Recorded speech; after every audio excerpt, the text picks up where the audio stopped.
Hello there and welcome to another live chapter reading for Itsy Bitsy Book Bits. Today I shall be reading from Orenda, the Latitude series book 2 by T.S. Simons.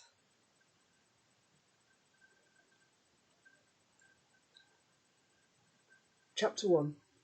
The uneven ancient stone of Don Carlaway Brock pressed into our backs, making me shiver slightly from the cold it radiated. His arm slipped around my waist as we snuggled close and gazed over the roaring grey ocean beyond, white caps splashing on the beach below. The ominous dark clouds rolled overhead in a stream of fluffy ribbons, but we pressed together, safe under the Lewis Dome. From the small gasps I knew Gio was entranced, taking the colourful landscape, mesmerised by the wildflowers dancing along the cliff edge, gazing across the sea to lands far away, and I leaned into him. As the freezing air pierced us through the dome's fabric, I dropped my head to his shoulder, my dark hair falling in a fan across his chest. So, do you like my home? A massive sigh left his body, my head dropping several inches with the exhale. My darling Caitlin, why would you ever leave this place? It is magnifico. Space to run, views everywhere you turn, grass, trees, mountains. Until I came here, I did not know how hard it was to walk on the ground that was not flat. That sensation of walking on grass or rocks, you can feel it through your shoes. I never expected that. The people are wonderful, and the food. This is the perfect place to raise a family. My stomach twinged listening to the awe in his voice and knowing what he wanted. I wasn't ready to settle down and be a parent, and we had already had several heated conversations about the subject in the month we had been here. Even after everything that had happened to Sarah and me in Yellowstone and then Piedmont, I knew I didn't want to spend my life here. There was an exciting world beyond the protection of the dome, and I wanted to be out there exploring it. Gio and I were expected in Canada soon to take up my role as the ambassador for the Association of Collective Communities. All my life, Mum had spoken about making a good first impression. The last thing I wanted to do was to turn up waddling and pregnant. I tried to plead my perspective once more. I grew up here, remember? It's boring as hell. Nice to visit, but dull. And everyone knows your business. How could you ever be bored with this? His sweeping arm took in the spectacular vista before us. Craggy cliffs, ancient archaeological sites and raging oceans. Gio had been spellbound by the standing stones at Callanish, spending hours wandering amid them, touching each surface. He was awestruck by the tomb that formed the portal through which my parents had travelled many years before. Had it not been for that portal opening on equinoxes and solstices, we would never have met. Every time we travelled anywhere, Gio insisted that we stop and explore every ancient craft we passed, bowing his head to the stone walls and burned-out roof trees of old thatched roofs bearing witness to generations of families who once lived here.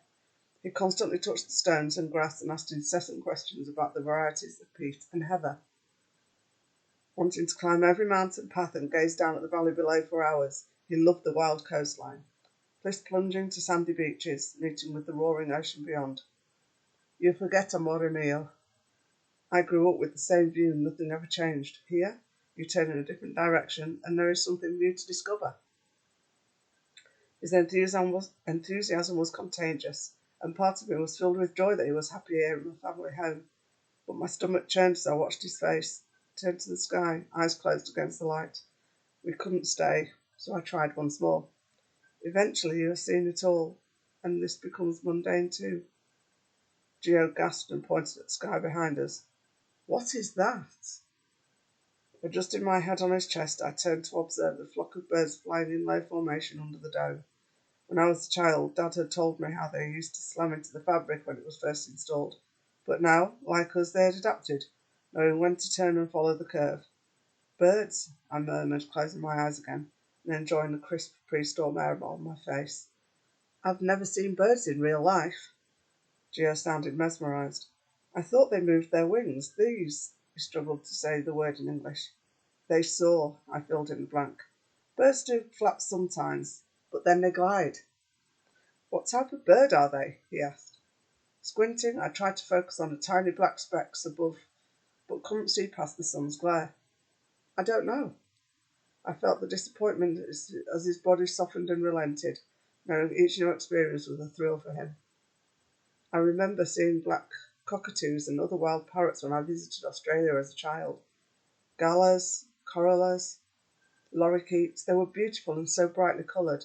Seeing all the different birds and animals was one of my favourite parts of being there. Koalas? He asked excitedly. I laughed. Mum and Dad say everyone thinks of koalas when they think of Australia. Yes, koalas, but lots of others too. Wombats, possums, kangaroos, echidna. There are lots of snakes, but I didn't see any. What is an echidna? It's a kind of spiny anteater, like a hedgehog or a porcupine. I would love to see that. Or maybe we can travel there now that the portals are reactivated. There aren't any antipodal points in Australia itself, but there are off the coast of New Zealand, which isn't so far away geographically. Although the air is thin now, my cousin still lives in Australia with his family, but not in Kiowa, where I froze mid-sentence, not wanting to relive my past. Gio caught the hesitation and knew the reasons behind it.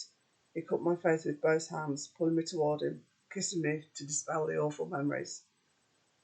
Come on, pulling away. I stood and held a hand out to him, approaching the distraction.